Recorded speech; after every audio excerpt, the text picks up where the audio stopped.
What do you say to young men who come to you for advice, who feel lost, who don't really know where they fit into society? I say that life as a man is exceptionally difficult. I say the most beautiful and the most terrifying thing about being a man is you're born without value. Society doesn't care about you. You're only going to be cared about based on how useful you are. You have the chance to build yourself up and become a superhero if you're prepared to do the hard work and be indefatigable enough to never quit. But if you're going to stand around and wait for a handout, nobody's going to ever respect you. And I think that a lot of people have forgotten about how difficult and how competitive it is as a man. We're always in constant competition with each other. And it's your duty as a man to stand up and say, I want to be as important and strong and good-hearted and God-fearing as possible, and I need to work hard to achieve those things. Dame Sheila Hancock says we've become too over-emotional as a society, crying too much about everything. Has she got a point? She's completely right. And the dangerous thing about overly emotional men is that they're dangerous. They're genuinely dangerous. This is what's crazy. All these people who talk about toxic masculinity and how bad it is for men to be traditionally masculine. A traditionally masculine man does things he doesn't feel like doing because it is his duty to do them. He charges into the burning building because it is his duty. Not because he feels like it, because it is his duty. We're now teaching the new generation of men that they don't have duty and they can just act on their feelings and act how they feel, and they don't have to act as a man should. Do you know what happens when you get men who just act how they feel?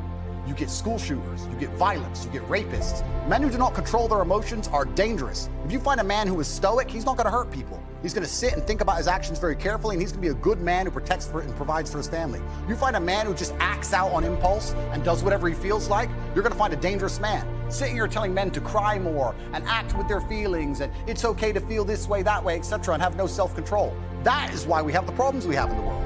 Absolutely and utterly wrong. So when they talk about toxic masculinity, they have it completely inversed on its head, completely and utterly wrong. We need to be teaching stoicism. We need to be teaching young men to understand that the world is very, very difficult. It's hard to be a man. You're going to feel bad sometimes. You need to suck it up and perform anyway.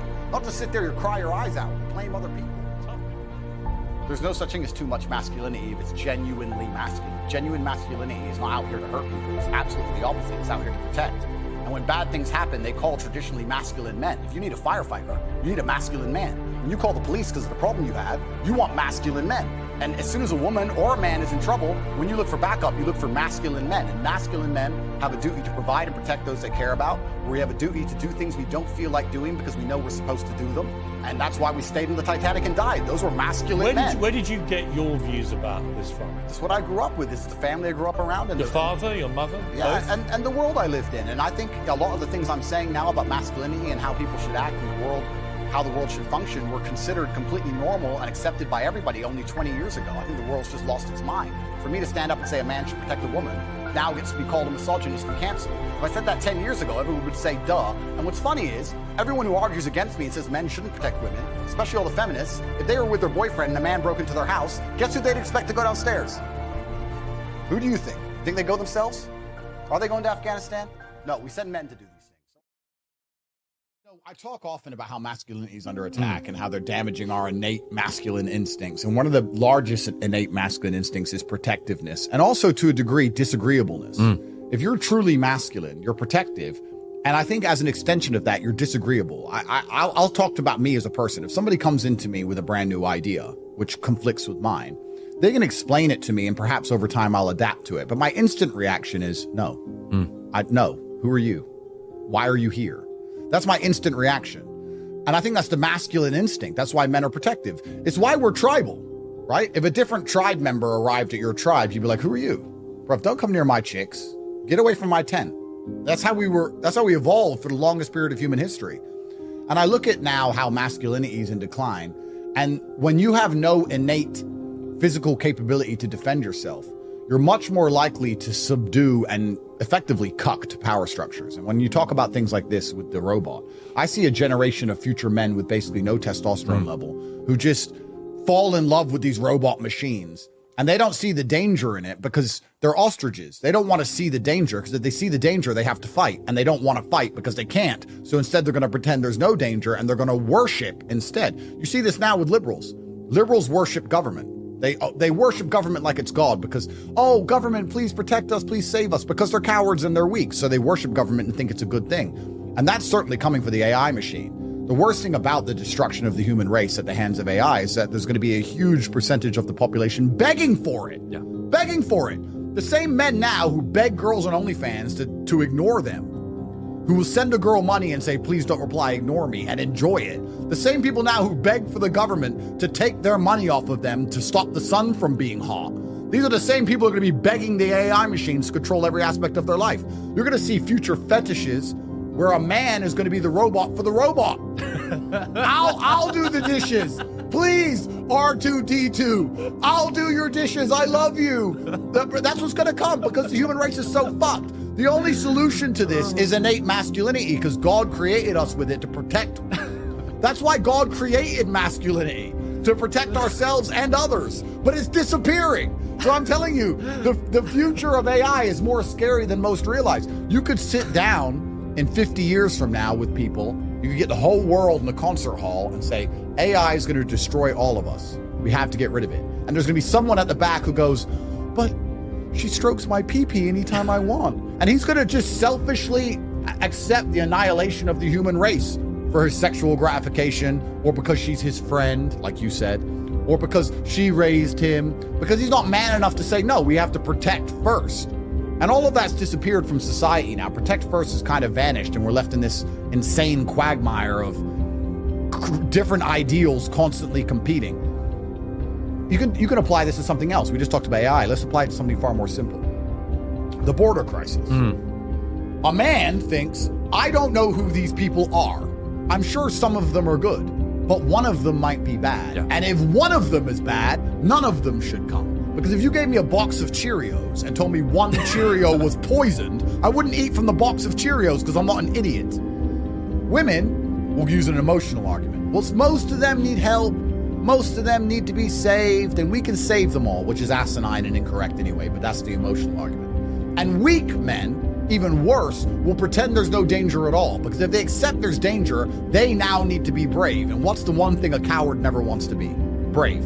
So a weak man will sit there and say, oh, they're not criminals. How do you know they're criminals? There's already criminals here. You're a criminal. You're homophobic. You're racist. They just want a better life. And they'll ignore the problem so they don't have to ever look in the mirror and realize they're a pussy. They'll do anything to cope their way out of having to be brave and be protected. And then we end up in the situation we're in. If men were still raised with the innate masculine responsibility to protect and provide, we'd be a lot more careful about everything, not just the border, but AI. Because it's very obvious where it's all going to go. Yeah. And it's not just robots as you imagine robots walking around. I'm sure that'll actually be the cool part of AI. There's actually a far more dystopian, less interesting, and more scary version of AI, which is where we're almost at. Facial recognition cameras on every single corner, 15-minute CEs, electric cars, which can turn off if you try and drive into the wrong area. That's why they want everyone to go electric. Nothing to do with the environment. That's bullshit. So they can turn your car off. That's why they want you to have an electric car.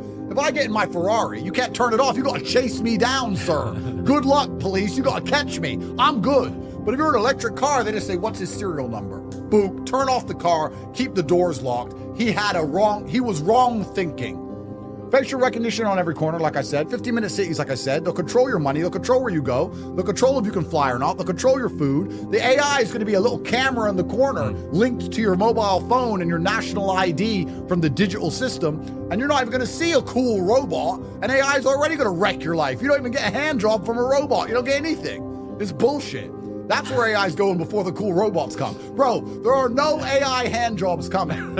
It's just dystopian. Yeah, it's just dystopian insanity. That's where we're going to end up. And as the matrix cracks and they try and rebuild this new system, unless we're very clear to people about the truth of things, we're going to end up far worse than we ever were before. Far worse.